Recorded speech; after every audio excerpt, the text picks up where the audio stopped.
Fala aí, pessoal, sejam muito bem-vindos a mais essa enrolação.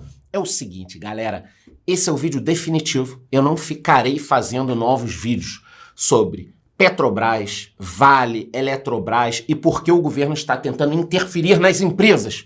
Eu não vou ficar pelos próximos 10 anos de governo Lula aqui fazendo vídeo o tempo inteiro explicando por que isso está acontecendo. Mas nesse vídeo você vai entender. E não é que eu vá defender o Lula, mas eu vou te mostrar que eu entendo a cabeça dele. Eu não concordo, mas eu entendo. Então quem não ficar até o final desse vídeo é louco, porque você vai entender a política econômica desse governo. O que eles estão pensando e por que eles estão fazendo isso. Aí você concorda ou não? Aí vai de cada um, tá? Então esse vídeo tá imperdível. Quem não ficar até o final é louco. Só que antes de eu começar, você já sabe. Se inscreva aqui no YouTube, batendo no sininho, porque muita gente foi desinscrita na virada do ano. E me diga nos comentários, você investe em alguma empresa do governo? Eu, por exemplo, invisto no Banco do Brasil e continuarei comprado. Então me diga aí nos comentários. Lembrando que eu tenho um podcast todos os dias no Spotify, que é um dos 5 melhores podcasts de negócios do Brasil. Então acompanhe ele aí.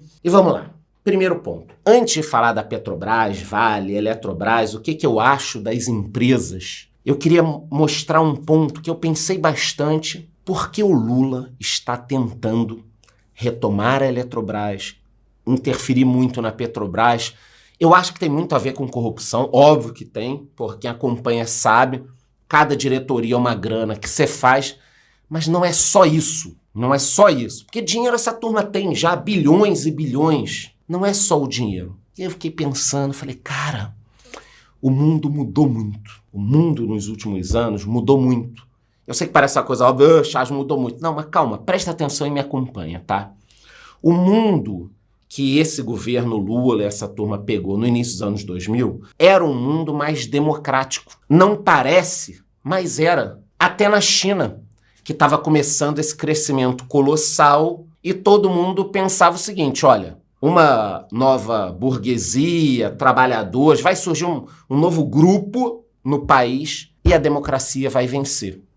O pessoal pensava isso. Na Rússia, o Putin estava chegando.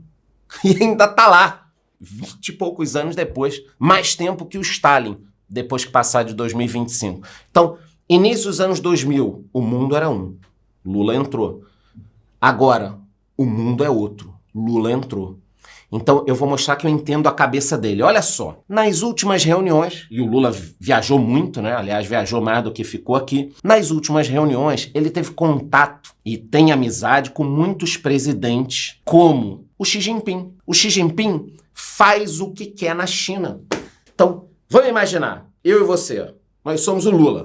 A gente chega lá na China, começa a conversar com o Xi Jinping. O Xi Jinping não, porque essa semana eu tomei essa decisão aqui, essa outra. O Lula deve ficar assim, caramba, e você pode fazer tudo isso? Posso. E ninguém foi contra? Ah, tinha uns 3 caras, mas eles sumiram. Ninguém mais viu esses caras. Aí o Lula, caramba, que legal. Então aqui é assim, quem é contra some? Isso.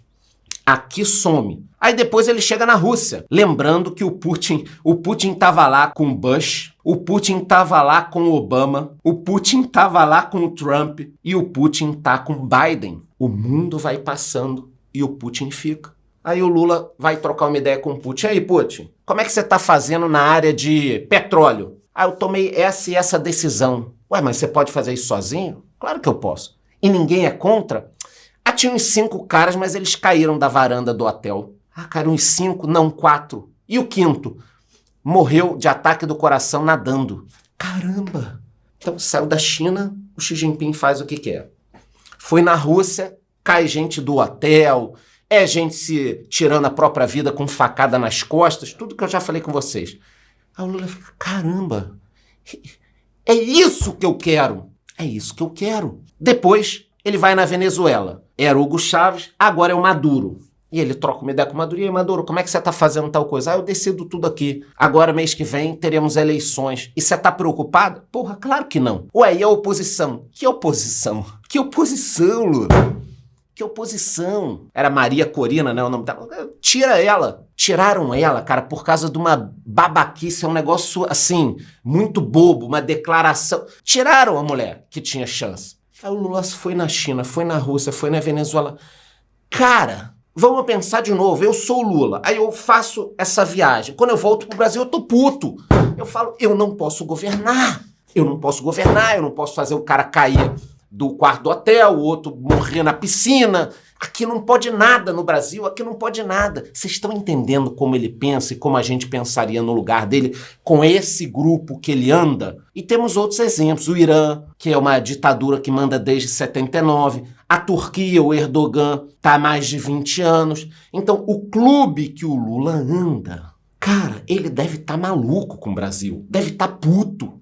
Eu não estou pedindo para você concordar. Eu não concordo com ele. Mas até me diga nos comentários, tá fazendo sentido que quando o Lula chega aqui no Brasil, ele fica puto? Que ele não pode mandar em tudo? Eu quero botar o Manteiga no conselho da Vale. Não. Eu quero botar o Manteiga CEO da Petrobras. Não. Eu quero botar o Manteiga na diretoria da Braskem. Não.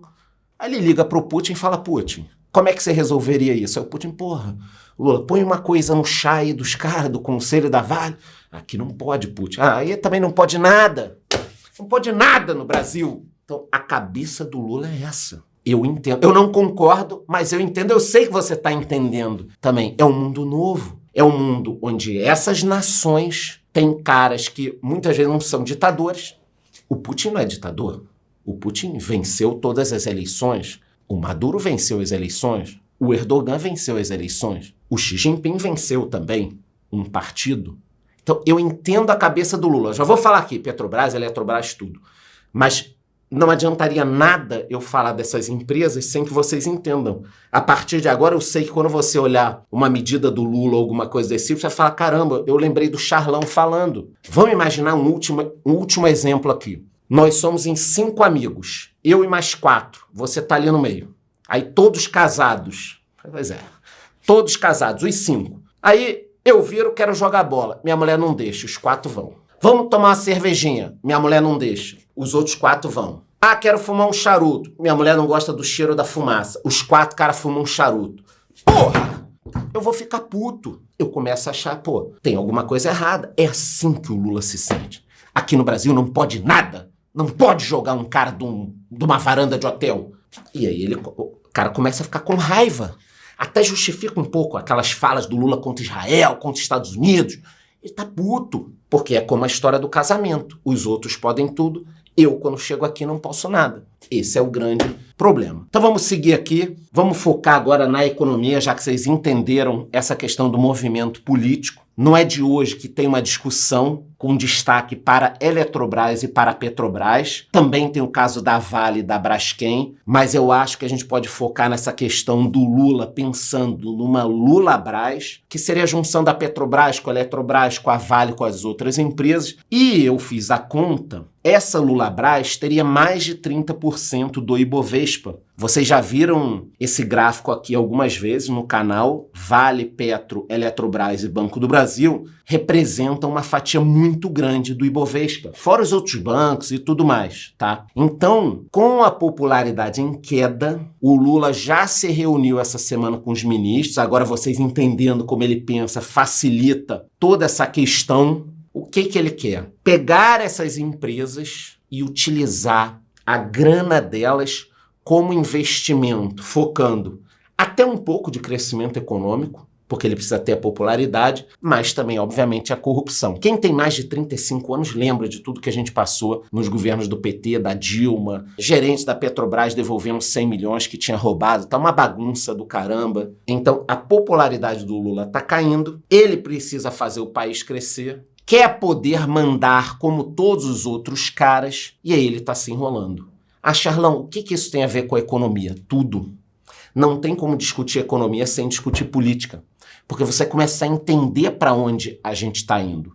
Inclusive entender, por exemplo, na economia, por que a popularidade do Lula não está tão alta. Tem fatores de saúde, segurança, mas tem um fator na economia muito sério que eu vou mostrar para vocês. Então, olha só, eu destaquei aqui algumas coisas que podem explicar a popularidade em queda do Lula. A economia fraca, o crescimento foi menor que 2022, queimadas aumentando, morte dos Yanomamis, mas a população não tem muito essa noção. Agora, recorde de dengue tem, porque o cara chega no hospital, tá tudo lotado. Briga com o Uber e com o iFood, apoio ao Maduro, apoio ao Putin, antissemitismo, problema na segurança pública, que tá horrível aqui no Brasil, fuga em Mossoró e tal. Mas esse ponto aqui, ó, alimentos em alta, é muito importante, tem tudo a ver com a economia. Então, a parcela da população que ganha até 2 salários mínimos gasta 26% da renda com alimentos. Como os alimentos subiram muito, essas pessoas estão sentindo no bolso. Então, a economia está totalmente entrelaçada com a política. Por isso, tem um componente econômico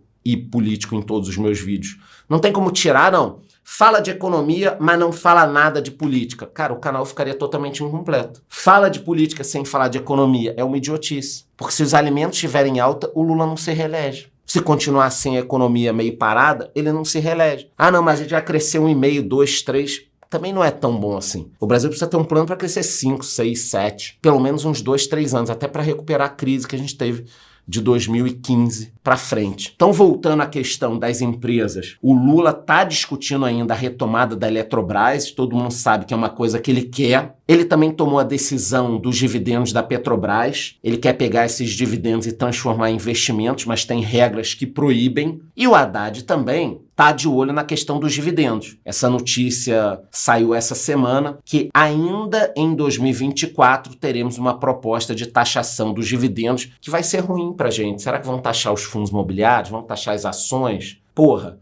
Mas aí você vai diminuir o imposto para as empresas, você vai deixar esse imposto absurdo e ainda taxar os dividendos. Então, tudo isso vai deixando o investidor meio inseguro com a economia. Vamos imaginar que o Lula tivesse entrado meio paz e amor? Deixa a Eletrobras lá, deixa a Vale lá, deixa um profissional tocar a Petrobras, vou cuidar aqui da nossa vida, não vou ficar mais focando tanto em falar mal do Biruliro, deixa o Bolsonaro para lá, pronto. Ah, vamos prender ele tentou dar golpe, deixa para lá. Vou tocar meu governo aqui, não quero brigar com ninguém. Opa, viria capital externo para cá. Viria capital externo. Entrando capital externo, investimento, o Brasil começa a crescer. Então, esse é um ponto importante. Falando especificamente das empresas, até para dar minha opinião se eu investiria ou não agora na Petro, na Vale, na Eletrobras, e eu vou falar no final do vídeo, é importante que a gente tenha em mente que a Eletrobras é uma ótima empresa. Para quem não conhece, é uma empresa de energia, criada em 62 como estatal e privatizada em 2022. Atua com geração e transmissão de energia e a capacidade geradora equivale a 23% do total da capacidade do país. Então é bem representativa, tá? Reverteu o prejuízo, teve lucro, tá pagando um bom dividendo, os indicadores dela vêm melhorando, tá? Os indicadores dela vêm melhorando e tem um ponto importante aqui, ó. Crescimento da receita refletindo principalmente aumento das receitas de transmissão, menores despesas operacionais e maior receita de transmissão impulsionando o EBITDA. O que a gente percebe então? Que é uma empresa que foi privatizada e agora vai buscar acertar tudo ali que possa melhorar o seu lucro, melhorar a sua rentabilidade. Então, se não tivesse essa interferência do governo, eu acho que a empresa continuaria subindo bem e até tendo um desempenho muito acima dos seus pares por aqui. Não que ela tenha algum par exatamente, mas de empresa de energia. Tem também alguns investimentos sendo feitos e eu acho que a privatização tem que melhorar essa questão dos investimentos, que o governo não tem dinheiro, mas o setor privado tem. Inclusive, ela deve estar vendendo parte das suas operações também. A Eneva quer comprar as térmicas da Eletrobras. E olha só, depois de pressão do governo Lula, o Conselho da Eletrobras já aceita aumento do número de cadeiras. O problema é que o Palácio do Planalto quer 4 assentos, alega que por ser dono de 35% da empresa teria esse direito. Então, o Lula está querendo sufocar a empresa, o que é muito ruim, cara. Deixa a Eletrobras lá. Ah, mas o governo tem assento, é dono de parte. Então, quanto melhor a empresa tiver, mais dinheiro em dividendos para o governo, se ele é dono de boa parte da empresa. Mas essas interferências, olha só, acabam derrubando o preço das ações. Então, a Eletrobras, quando foi privatizada, justamente até essa matéria de 2022, o novo CEO disse: a questão é que a capacidade de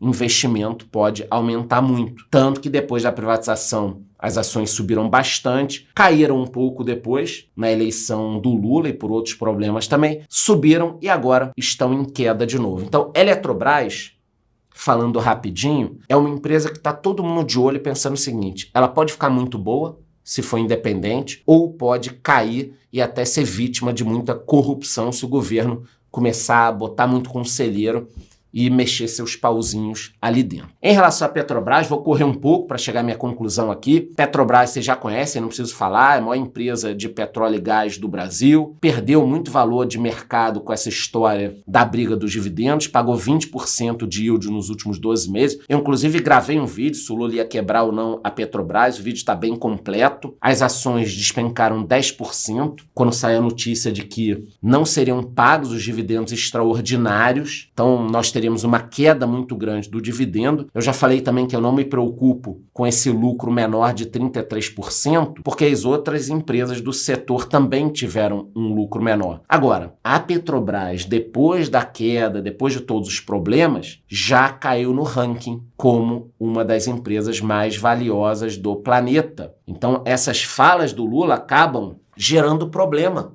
Por que o Lula quer se meter? Agora você já entende. É muito difícil para ele sentar com os coleguinhas, Erdogan, Putin, Xi Jinping, Maduro, e falar que ele não manda. Falar que ele não manda. Imagina, o Putin vira aí, Lula, vamos cortar X milhões de barris? Eu não posso. Por que não pode? Não é uma decisão minha. Como assim, você não é o presidente? Sou. E você não manda? Devem sacanear pra caralho, Lula. Eu já imagino o Xi Jinping, o Putin, todo mundo zoando o Lula no meio de uma reunião, que você não manda nada, é o cara que não faz nada. É o pau mandado. Para esses ditadores, ele é o pau mandado. E aí ele está insistindo em conselheiros na Petrobras, em outras empresas também. E você tem que lembrar disso. As principais estatais perderam mais de 50% do valor durante o governo Dilma. Banco do Brasil, Eletrobras na época, Petrobras. Essas empresas perderam muito valor por causa da Dilma. Aí está o desempenho da Petrobras no último mês, caiu 15%, continua pagando bons dividendos, só que olhando nos últimos 5 anos, a Petrobras subiu bastante. Ah, por que subiu, Charlão? Justamente subiu porque ela tinha caído muito lá na época da Dilma, a Petrobras ficou com um endividamento absurdo, e aí o Temer começou a melhorar, o Biruliro depois levou adiante os planos, a Petrobras foi se recuperando, veio a guerra, o petróleo disparou, a Petrobras disparou de valor e agora está com essa queda. Ainda está com uma alta muito grande nos últimos meses,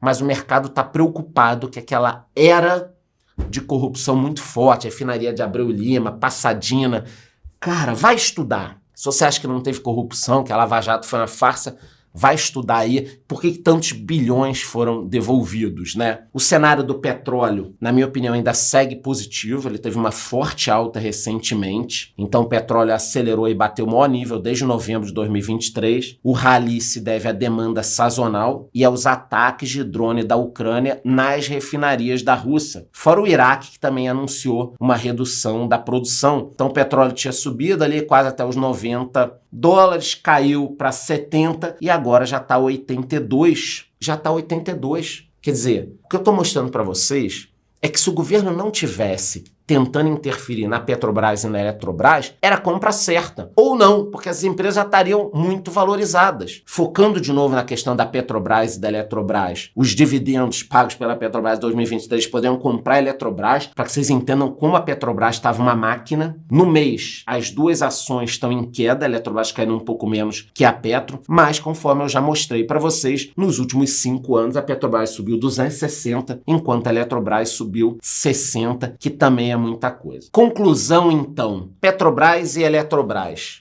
Eu teria na minha carteira?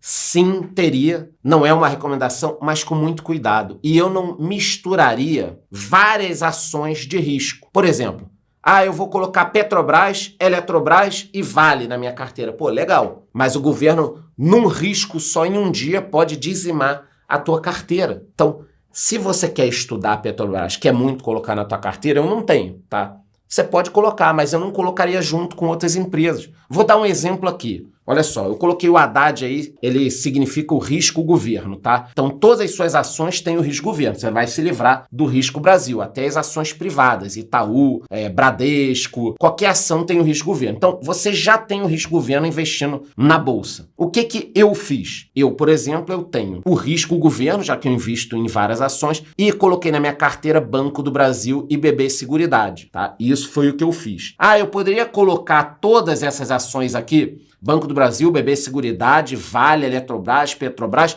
Poderia. Talvez em alguns anos ela me desse um baita dividendo. Mas olha o risco que eu vou correr. Então, na minha cabeça, não é uma recomendação, cada um faz o que quiser. Se eu fosse colocar Vale e Eletrobras, eu tiraria BB Seguridade e Banco do Brasil de repente. Eu deixaria uma, cuidaria, mas a ação do governo na minha carteira, ou ação com risco do governo, já está quase ali naqueles 10% de risco. Para quem não sabe, chegou agora no canal, eu posso falar nos próximos vídeos, eu invisto sempre 90% seguro e 10% risco, e a ação do governo, para mim, já está numa área de risco ou quase risco. Então, minha opinião, dá para investir Petrobras, Eletrobras e tal? Dá, estuda. Se você acha que vale a pena, você vai investir. Eu não invisto, por exemplo, na Petrobras, mas cuidado se alavancando em governo. Tendo uma porrada de coisa que você até acha que não é do governo, mas que ele pode meter o dedo. Basta uma conversa com o Putin ou com o Xi Jinping para o Lula fazer um negócio desse. Estamos conversando, então expliquei como o Lula pensa. Acho que muita gente entendeu agora o que está acontecendo no Brasil. Antes de eu ir embora, já sabe, se inscreva aqui no YouTube batendo no sininho e me diga nos comentários, você investe em alguma empresa do governo? Eu, no caso, tenho o Banco do Brasil. Me diga o que você tem aí. É isso, gostou? Curte o vídeo, curte o canal e bate no sininho. Até a próxima.